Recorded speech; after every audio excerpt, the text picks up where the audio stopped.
Hey, I'm Mike Chang. I own 6 cabins in the Smokies.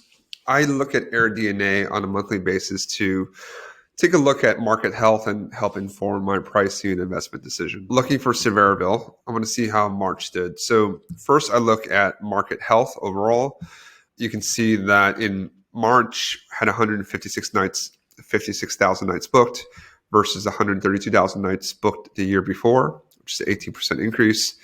And then supply growth continues to grow, grew 16% in March. So 8,100 listings active in March versus 7,017. So 16% supply increase. So the market, there was more demand than supply, which is good. And that's in contrast to Jan and Feb, which were down 69% respectively, which isn't great. So it looks like the market stabilized a little bit. Hopefully we see more demand growth in the next few months to offset this supply growth. But you can see here, if I look at last year, looks like the new cabins really start coming online in May, April, May. So you can see here there was a fairly significant 300 plus supply increase in April to May. And then from September to October. So my hope is that we don't see another big jump. I think we will, which is why we're seeing some weakness in the market right now. Now, if we take a look at rate health, so how much people are charging, this kind of makes sense. So rates continue to decline 3 to 5% over last year.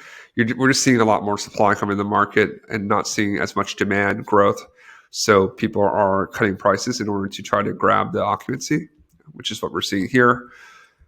The $330 average rate charged in March across the cabins versus $357. Makes sense. Obviously not great news, but makes sense. If we see more supply versus demand growth, I expect this to continue, if not accelerate.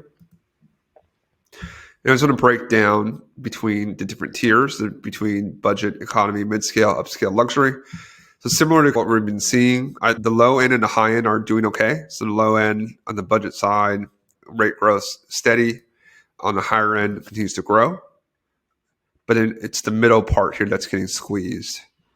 So that's the issue right now. So if you have a mid-tier cabin, it's kind of fighting for the same dollars here, which is why people are cutting price. As you can see here, 10% year over year, 8%, 8%. So you're seeing the same activity around here, which is something definitely to be mindful of.